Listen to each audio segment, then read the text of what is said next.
Now, the next special lecture will be given by Professor Achin Chakraborty, Director IDSK, whom we have already introduced. And this session will be chaired by Professor Arun Kumar Chakraborty. About Professor Chakraborty, Professor Chakraborty is a renowned professor and academician currently serving as the head of the Department of Library and Information Science, Netaji Subhash Open University, which is NSOU, Kolkata.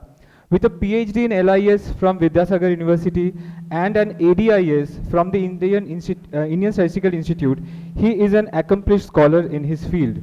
Professor Chakraborty's extensive experience and impressive credentials have earned him several notable positions through his career, including serving as the Director General of National Library of India, the Director General DG of Raja Ram Mohan Roy Library Foundation, Ministry of Culture, Government of India, Additional Mission Director AMD for the National Mission on Libraries. So I would like to invite both of you on the stage, please, sir. Good afternoon. We really congratulate this Institute of Development Studies, Kolkata, for organizing this kind of program. And I'm thankful to the director, Achin Chakraborty, and also Sujit Kaur. So they have been organizing this program since a long time. With the planning, it was, and then the execution of these things is really good. And we have already heard of Sir E.R.D. Prasad's lecture. It's a good for big data or scientists and all. Now we have a distinguished speaker, that's Professor Achin Chakraborty. You know that he is the director of this institute and have been more than 5 years. So he has got a huge experience of this kind of things. So I will not tell about this what he is going to talk about this tacit knowledge, because we all know that tacit knowledge, how knowledge acquires and knowledge transmits. So it's really kind of things, and how to preserve this knowledge, that is really challenge, and especially the challenge to the social scientist, because the knowledge generates all the social science things are not captured in that way, and we can preserve it. So I will not stand in vain. I will request sir to please deliver your lecture. It will be enriching.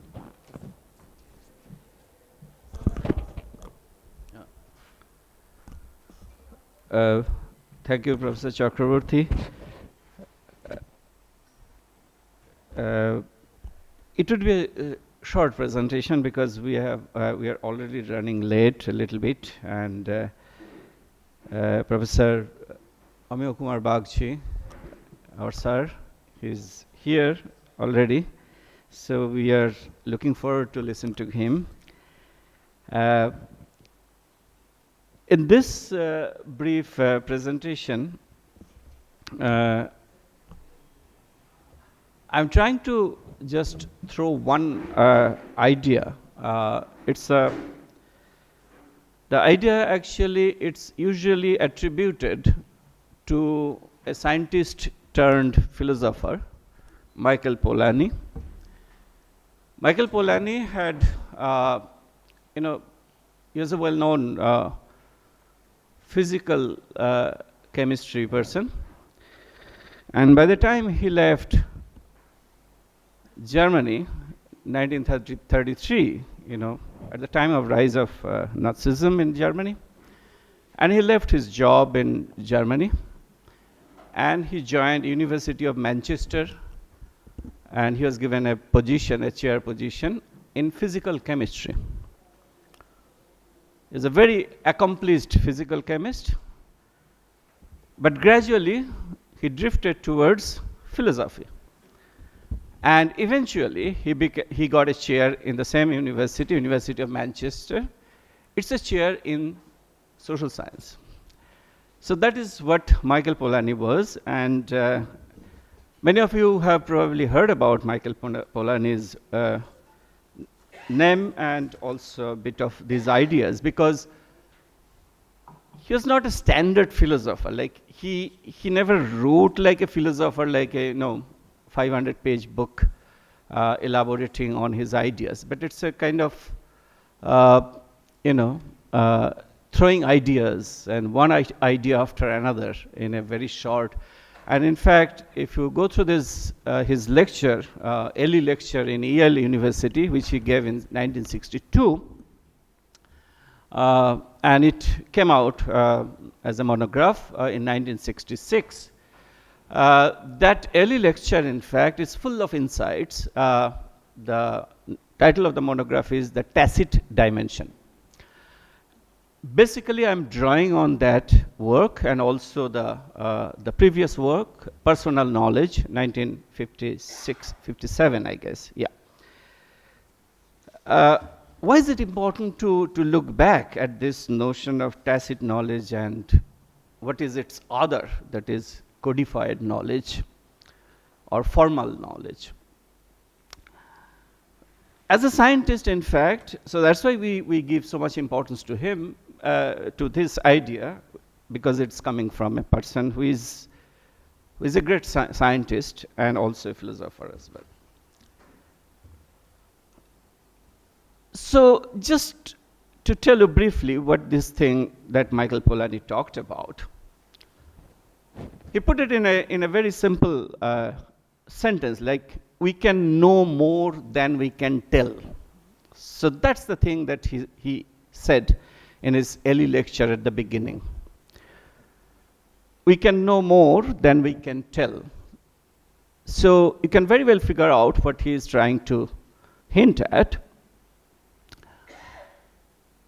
What we actually, as researchers, what we finally present, it is something which is basically a small portion of what we have known already. So as a researcher, it's a continuous knowing, and a little bit of knowing that actually we can translate into formal language and codes, which means knowledge.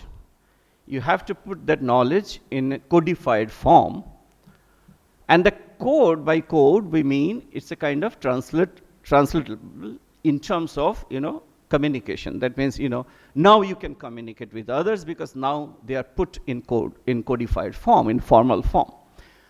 So that's the usual way of doing or knowledge, producing and communicating knowledge. But we never realize that there is a tacit dimension there. So he brought it to light that the tacit dimension is widespread. It's overwhelming, in fact, in our knowledge production. And to what extent we can actually get from this tacit to codified, that determines the whatever that the knowledge resources that we have with us. So in one interpretation, and later on, in fact, people have written a lot about that, what exactly is the tacit dimension? In one interpretation, it could be that which cannot be easily formalized and put into exact words. And according to Polanyi, it's a central feature of our knowledge of the world. And he also adds this thing, that the process of formalizing all knowledge to the exclusion of any tacit knowledge is self-defeating. In other words, he's kind of advocating that we must recognize this tacit dimension of knowledge, because otherwise it's self-defeating if we keep on excluding that tacit knowledge.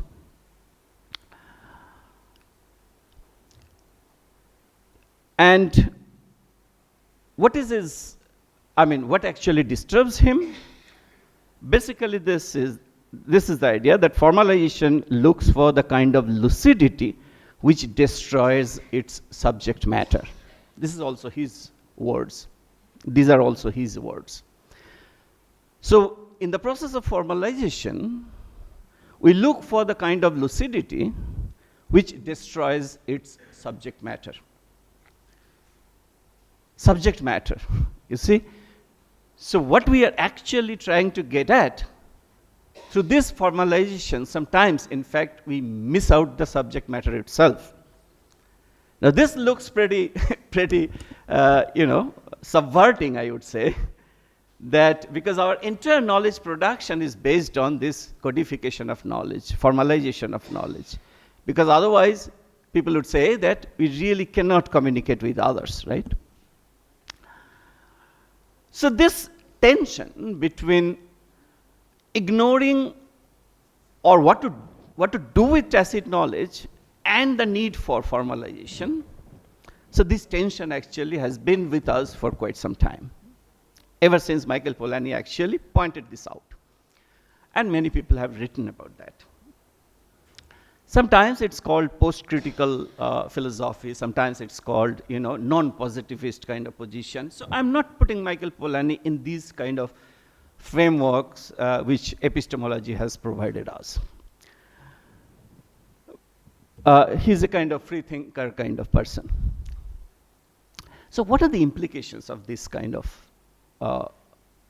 recognition of tacit knowledge?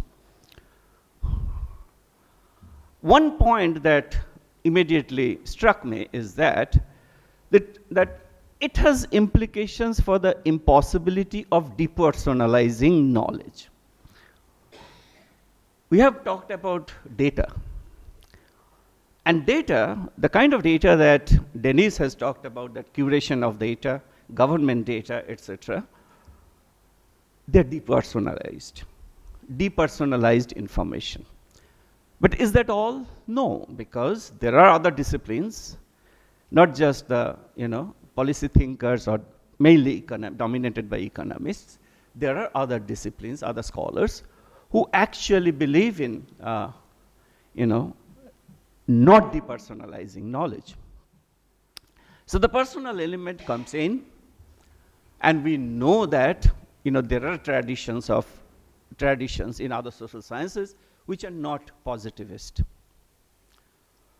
So the data, this entire data infrastructure that we have spoken of in the morning, starting from Dennis, and then we had Shrival, and then Professor Prasad. So Professor Prasad raised a few critical issues around this entire data infrastructure that we have built up. So all actually, it's around that depersonalized data, mostly. And so, are we missing out something from this increasing quest for formalization and digitalization in particular? So that was my motivation to this, to bring this out, because with this increasing technology of data curation and collection, we have the immense possibility of knowing, but at the same time, are we also, missing the tacit dimension, so that in fact we are drifted away from that knowing in a somewhat more complete sense of the term. Let me give you the example. When you think about our training of PhD students, how do you put it? When we train our PhD students, training of PhD students typically involves establishing career patterns resulting in skills that are not easily codified. So here we are talking about some kind of skills involved in training a PhD which cannot be codified. Now, the research methodology courses now include how to write research papers, etc., etc., etc. In fact, how to do research. Now, as a research guide, we know that, in fact, we have never consulted those guidebooks, how to do research. Have you ever consulted those books, how to do research? No. So here is an example where this tacit dimension of this knowledge production, we have tried to codify it in a very imperfect way. So that's why we have these code books. So the code books are very imperfect translation of that tacit knowledge into some kind of codified knowledge or formal knowledge. Now, I'm not saying that you should get rid of that. I'm just trying to bring out this issue that there are possibilities of ignoring that tacit dimension from our codification of knowledge. So that's the main point of this presentation. Now, if you ask, when you look at these interviews, you go through the interviews of Nobel laureates, you see that they always mention somebody or other some teacher somewhere, some professor somewhere. I learned this thing from him. Now, why can't it be codified? So all the wisdom that the earlier Nobel laureates or the teachers of the Nobel laureates had, we could codify all of them. And our library resource friends, in fact, they could archive the whole thing. But we know that it is impossible. We cannot do that. So they are actually in these reminiscences of those Nobel laureates or successful scientists, we see that this tacit dimension of knowledge is very much there. Now look at the other extreme now. Recently, I think some of us, we had this experience from the big publishers, and they're offering authorship, but the book will be written by AI, artificial intelligence.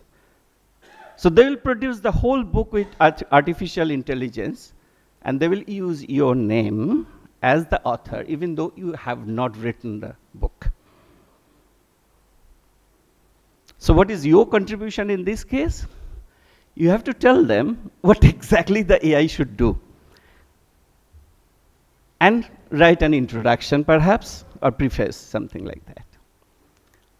Okay? But the research topic is given already. But I'm a kind of, what should I say? It's a kind of monitor of that. And they give me authorship for that.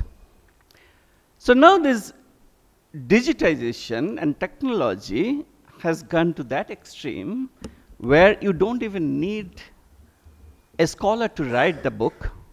AI will write the book. So what is the scholar's role here? So in other words, it's a real struggle to retrieve that scholar's space from this increasingly technicalized knowledge production. So one way of doing that could be that, trying to recover that space from tacit dimension of knowledge. That's a normative position that I should take at the end. Now, if you further break it down, so these are the questions randomly came to my mind that, what would be the can this kind of distinction help me to understand what kind of training should be offered and what kind of skills should be established in the knowledge production sector? How far can information and communication technology and virtual e-learning substitute for face-to-face interaction? So all these questions we have to confront, in fact. How should universities interact with external users of information and knowledge? I'm using information knowledge. In fact, Professor Prasad raised this point that, now we have this scheme from ICSSR that, whatever knowledge that whatever data that you have produced from your primary survey, you just put it in the repository. But Professor Prasad is raising the issue of usability of data. Now, the point is that I have collected the data and I have used it in my own way. Now, have I been able to completely codify it in such a way that every other researcher can use my data? So that's a great point, actually, that, so it's not just enough to have the repository of data, but you have to ensure the usability of data. In other words, some kind of standardization is needed. So you see that in every step of digitization, you need standardization. So that's the use of code book. So some scientists, that's why some scientists, include some social scientists, they say that tacit dimension is just the primitive part of the whole knowledge production. It's the primitive part. So as we progress, we actually are able to translate more and more this tacit dimension into codified. So this is one position. So it's contested. So this is one position. But the other position actually contests that point. And they say, no, tacit dimension is inherent in any knowledge production. It's not just a progressive, or gradually moving towards this progressive codified knowledge from tacit dimension, and tacit dimension is something like a primitive. No. So this debate actually goes on and on. So what is the consequence if we could put everything in codified. For instance, how to write research papers in a very codified manner, 1, 2, 3, 4, like that. What would happen? So if all important knowledge was in a codified form, training could rely on abstract modeling, and the direct face-to-face interaction could be substituted by e-learning. And that's the crux of the matter, because whenever you talk about this, during COVID, we all confronted that idea that how to teach students, in online mode. So there is an inherent kind of constraint there that online mode, as you move on to that. But if all pieces of important knowledge could be in codified form, then perhaps online mode would be a perfect solution, a perfect thing to communicate or disseminate whatever you want to say. No. So here this is the dilemma. The dilemma is that should I put things in such a kind of technologically sophisticated way so that ultimately this face-to-face interaction is not needed at all. So a view of knowledge which actually takes tacit dimension as the primitive and codified as the sophisticated form of that will eventually push to this. That is, everything can be codified, and as we move on codifying things, then it's easy to communicate. So even remote learning is possible. So remote learning, the concept of remote learning is essentially or overwhelmingly based on this formalization or codification of knowledge, right? Quite often we actually don't understand that. So this actually, we completely actually ignore that tacit part of it. So the contestation I have already said. Finally, I say something that, so ultimately, as you recognize this tacit dimension of it, then I think you would be able to recognize what we call digital divide. Actually, it is learning divide. What we call digital divide is actually learning divide. So we have given a different name to that, as if you just give more computers to the rural students, they can do it. No, because it's a learning divide, which is already there. So digital divide that can be closed by distributing computers and internet access more evenly worldwide, or learning divide that needs to be closed by investments in people and by institutional change. The second thing is not easy. The first thing is very easy, actually.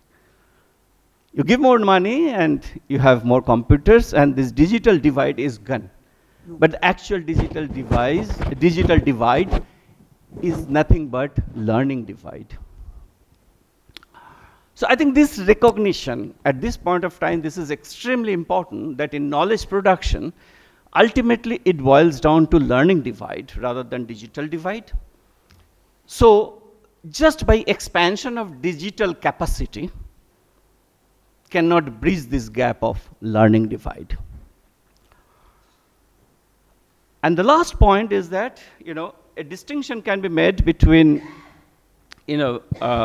various aspects of knowledge. Sometimes we call know why, sometimes we call know what, sometimes we call know how.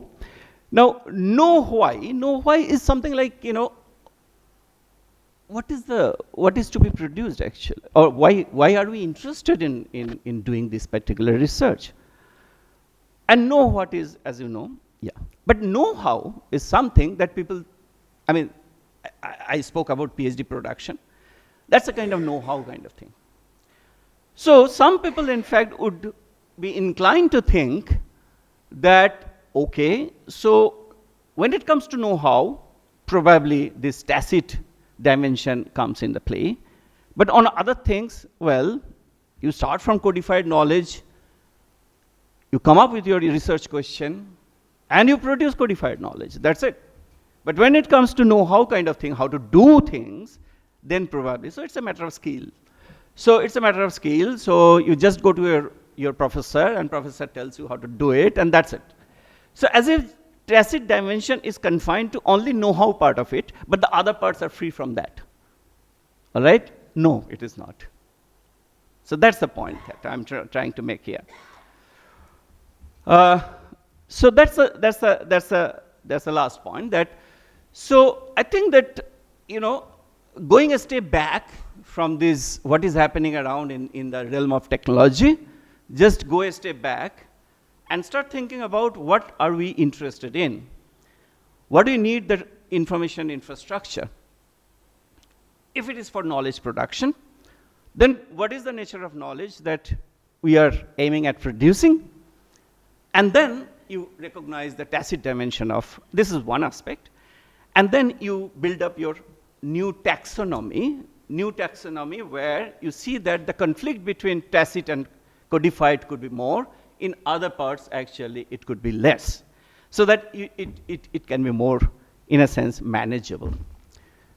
So it's not a black box, you just unpack it, and then you move on to just by separating out different aspects of knowledge production, and you try to sort of unpack the relative dimensions of tacit and formalized and codified. So that's basically what I had to say. I think I have used up my time, but if you have any question, please.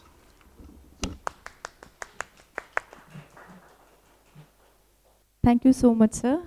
I am Shritama. Even though I'm ignorant in this area, but I am curious to know a few things. First, when you talk about tacit knowledge, do you refer to experience-based knowledge or it is intuitive? Is it intuitive? Intuitive, yeah. Now, if the tacit domain includes intuition, cognition, values, then when you talk about depersonalized knowledge, rather, it hints to a subjective dimension. I mean, am I making sense? It is referring to a subjective dimension, yes. So, and then when you are referring to it is not a personal attachment, then it is referring to an objective dimension. So, like from your, vast areas of expertise, where do you locate this tacit knowledge? I mean, can we interpret it hermeneutically? Is it possible at all? Because tacit and codified, these are, it sounds contrary, for a layman like me or for a person who is not expert in this area. So can you reflect on this? I'll be happy to. Very good question. Yeah, can you hear me?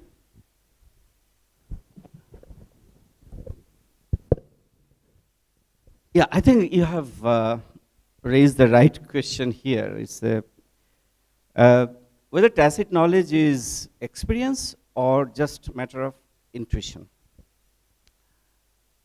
So I think that we are not very clear on that, actually. So when you talk about tacit knowledge, let me be frank, we are not very clear on that, whether it's experience or intuition. Sometimes scientists talk about some kind of flash of intuition and a flash of idea, and which actually largely intuitive, but there is a huge experience at the back of it. So we really don't know. It's very difficult to sort of, separate them out, when you have a kind of flash of idea. That is at least what I gather from this science people. But the second part of your question, I think that's very important. In certain social sciences, particularly in applied economics kind of area, and when we straight away go to policy questions. Now these policies are mostly based on, as you know, it's an empiricist, positivist kind of framework, right? It's a positive empiricist kind of framework. But have you ever seen that any hermeneutic work actually gets into policy document? Rarely. Sometimes they do. If someone is very radical in World Bank or IMF, sometimes they give some reference somewhere, but usually it doesn't. Now, the question is, we have never questioned that, why is it that some kind of causal explanation, becomes dominant over understanding. So we have very little idea about what people do when they say it is understanding, not causal explanation. And you ask any person in Planning Commission or Niti Aayog that I have understood this, but I have no explanation. They'll say that I have no use of that. Isn't it? So, but we are in knowledge production. So in knowledge production, I would say that at least this kind of understanding between tacit and codified or whatever, this is just a beginning, it's a starting point. Maybe we are actually slightly familiar with this range of ways of doing things. Empiricist positivist on the one hand, and hermeneutic and that kind of thing on the other. So there is a whole range of ways of doing things, right? And quite often, actually, we're not very conscious about what we are doing. So it's a kind of you might say that it's a kind of self-conscious effort to understand our work. So that is it. Subjectivity, I reserve it for, because I don't believe in subjective-objective distinction as far as our research is concerned. So that's a different discussion, so we'll talk about that. Hello, sir. Thank you for your amazing lecture. I'm Shayantan from University of Hyderabad.